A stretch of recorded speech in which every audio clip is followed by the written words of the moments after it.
We're getting down to the nitty-gritty. Woo! Coming up next. I'm gonna act out who's coming up next, and then you tell me. Pearce Cobarr! Pearce Cobarr! You said it! Pearce Cobarr, get the fuck up here!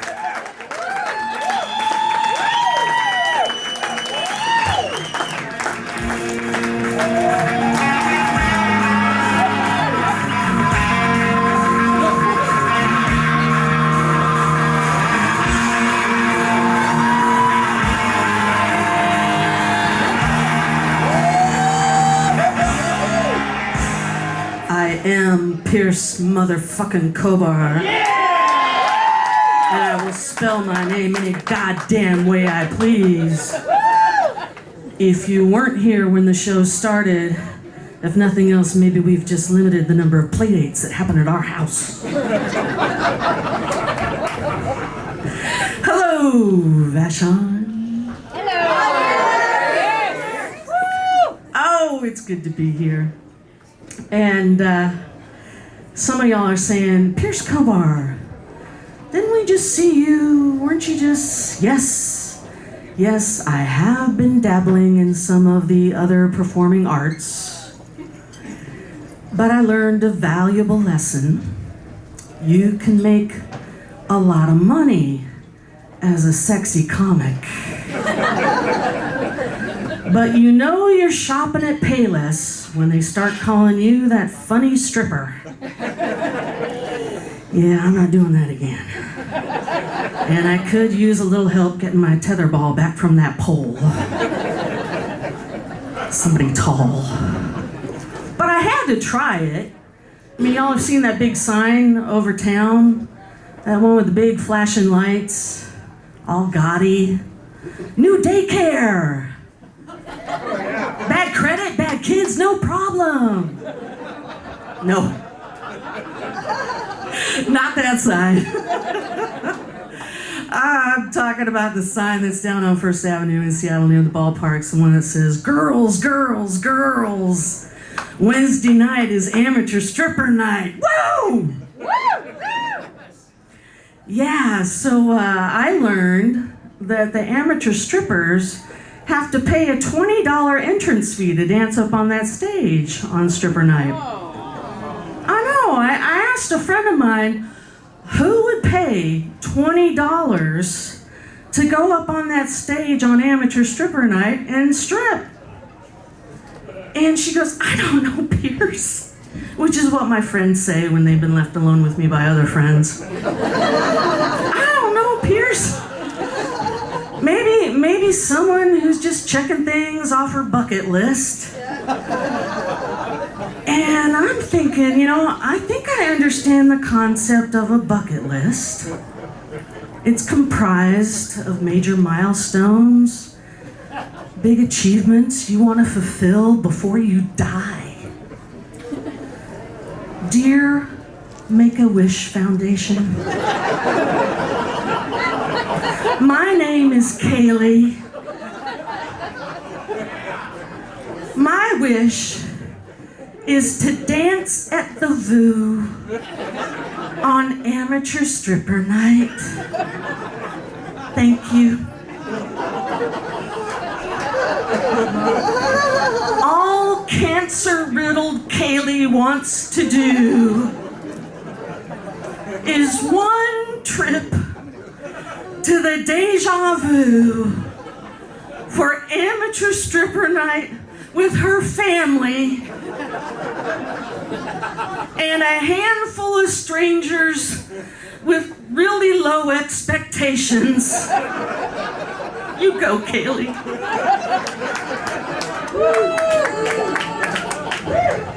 Who can get me some water, bitch? Thank you.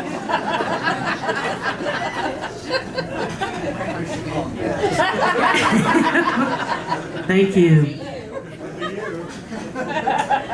And now you know how my friends feel. But it's good to be here. I was just up here. A lot has happened since I was up here, like a week or so ago. Vashon has indeed been on the front page of the news lately. Now, I am not going to stand here and talk to y'all about vaccinations. Thank you. Yeah, it's just not what I'm going to do. Well, I will say this though. Well, I'll talk afterwards. Let's have that chat. Remember the playdate thing? Yeah. I will say this though. There was indeed, I think Jim was talking about, there was one story that was picked up by the Associated Press, and they again talked about the fact that up to 25% of Vashon Island's kindergartners are not vaccinated. And the reporter had interviewed a really nice guy over at Pure Cafe. And he was quoted as saying, yeah, this fellow walked into the shop and he had on this t-shirt. And his t-shirt convinced me not to vaccinate my kids. And all I could think was doctors, pediatricians, Nobel Prize worthy scientists. Obviously, y'all need better t-shirts. I mean, Jesus, take a couple weeks out of organic chemistry, teach these folks how to silkscreen, for Christ's sake. But no,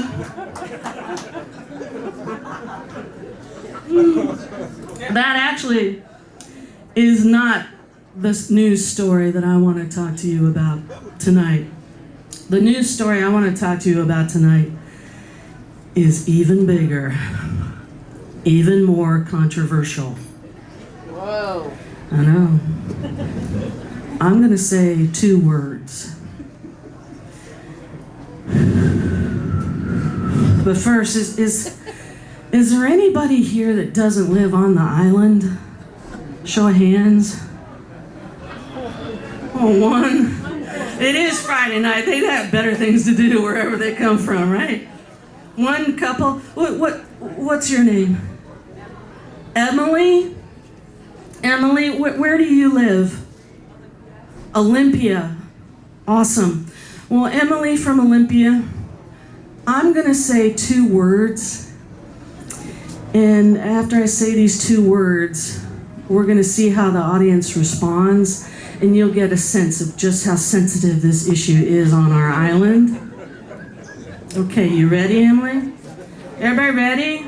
I know y'all will respond accordingly. Okay, ready? 2 words, big news story, very controversial. And quite frankly, I am not feeling very protected by this little teeny cord right here.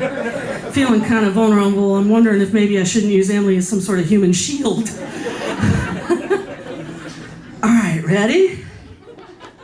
2 words.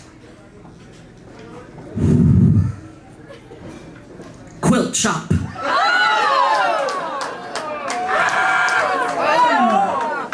I know. Get it out. I mean, you know, commercial real estate can be scary, I know. But we can all work through this together. It's cathartic. Just get it out of your system. We're gonna do this one more time, okay? All right, one more time. Everybody ready? 2 words. Quilt Shop. That's good, that's real good. All right, poor Emily's sitting there going, what the hell? I could have gone to Bainbridge tonight. Let me get Emily up to speed, and then we'll all talk about what your concerns are, okay? Emily, you ready? Okay, here's what we're dealing with. We, as a little island, we are hurting. Our world has been turned upside down. There is a lovely quilt shop that is pretty much across the street from where we are right now. And it is in a building. Emily, quilters from Quilting Land have been hopping a ferry over to Vashon to enjoy the offerings of this shop. And the building itself has been for sale for 3 years. In fact, the Quilt Shop owner's brother is one of the owners of the building. And in a tough market, after 3 years, he finally sold the building. Praise Jesus. The new owners are not extending the lease of the Quilt Shop because they are going to put 2 new businesses of their own in this building that they're purchasing. And they've been thoughtful. They have offered to assist the Quilt Shop in their relocation. So as you can imagine, we are all very upset.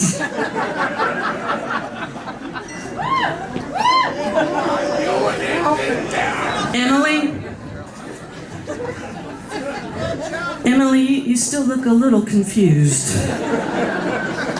I don't think I'm explaining this very well. The building was for sale. Someone bought it. The Quilt Shop needs to find a new home. You feel me? So it's even worse than the horror I am describing up here right now, as you can well imagine. If only the new owners had done just a little bit of homework. I did my graduate work at MIT, which is a somewhat reputable institution. And I learned that the 3 core tenets of business are as follows: supply and demand, the customer is always right, and don't piss off the quilters. They will fuck you up. I'm serious. All the great business titans know this. Warren Buffett, Donald fucking Trump. You have never seen them in the paper because they pissed off the quilters. They do not let that shit happen. Oh, and it's bad. It is real bad. Since the story of the pending sale ran in our local newspaper, the new owners have been receiving, on average, 2 pieces of vile, angry hate mail every day. And I am telling you, it is gorgeous. It's just beautiful and really big. I mean, you should see it. It never has "I fuck you" been said with such artistry and made such a nice bedspread in the guest bedroom. But I love living here. Don't ever mistake. I love living here. My family loves living here. And we've lived on the island now for almost 8 years. So we're still newbies. And we are so lucky because we have next to us just the best neighbors ever. Miss Cora is our neighbor. And she's lived on the island for 40 years now. So yeah, to some of you, she's still new too. And no, she is amazing. I remember she came over the day we moved in. She came up to me and she said, "Pearce, I have seen it all. I've got it all. Don't ever buy anything if you need to use it just once or twice, because anything I have is yours. What's mine is yours." I thought, my God, she is so neighborly. That is awesome.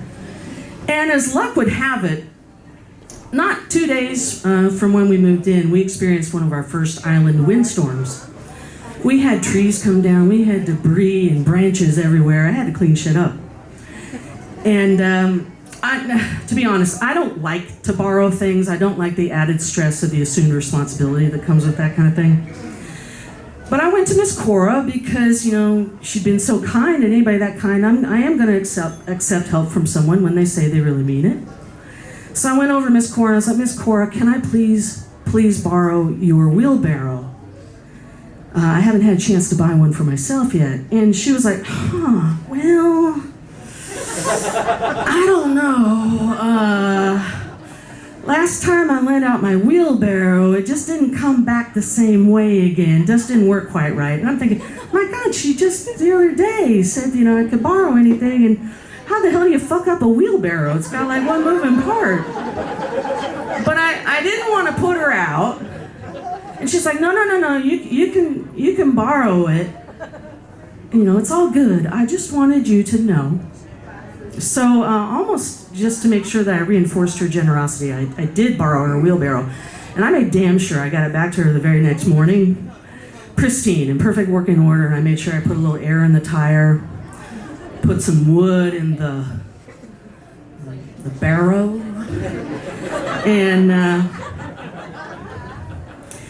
And through the years now, that routine has gone on for everything from an apple corer, flower sifter, weed whacker, garden hoe, kids bubble mower. Something bad had always happened when she went to lend it out, and I always made sure I got it back to her in even better shape than when I received it. So when I learned that her husband was going to surprise her with some brand new kitchen appliances, I hatched a little plan. It went something like this. Yeah, hey, Miss Cora? Yeah, hey, it's Pearce. Can I borrow your refrigerator? Yeah, thank you. Yeah, I don't want to bring my stuff to you. I want to bring your refrigerator over to my house. Yeah, you can leave your stuff in it. That'd be fine. Yeah, no, that wouldn't be a problem. Oh, I can understand you've never actually let anybody borrow your refrigerator. But I promise it'll just be for the night. I'll get it back to you tomorrow morning, right away. And that woman was so kind, she let me borrow her fucking refrigerator. So I went over to her house, I grabbed a couple burly friends, we grabbed that refrigerator, and before we left, I handed her one of those little red igloo coolers. I was like, here, just in case. Put the refrigerator on a truck, and we left. I said, I'll get it back to you first thing in the morning. So the next morning comes, and I wait, and I wait, and I wait, and finally Miss Cora calls. We have one of those new landlines. It's an old landline, I know, but it's new to us. Hello? Oh, hey, Miss Cora. It's Miss Cora. And she wants to know if I can bring her refrigerator back. It's after 11. She said it'd be a good time to bring it.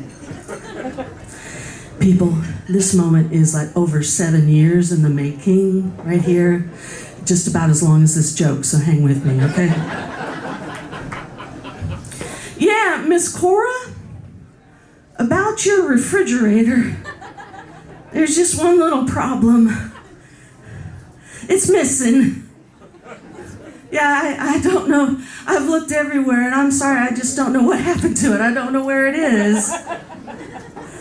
I know. I've been asking myself that question all day. Apparently, if anybody could, it's me. Yeah, I know, I'm sorry. Yeah, how about this? Yeah. Well, hey, excuse me, it's not technically, lost. It's here someplace. Well, how about I give you a call back after I look for it, okay? All right, yeah. Now, where was the last place I used that thing? Yeah, and almost immediately after Miss Cora abruptly hung up on me, Thankfully, her husband showed up at her house with a brand new dishwasher and refrigerator.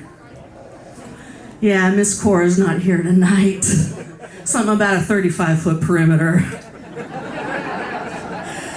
But thank y'all for being here.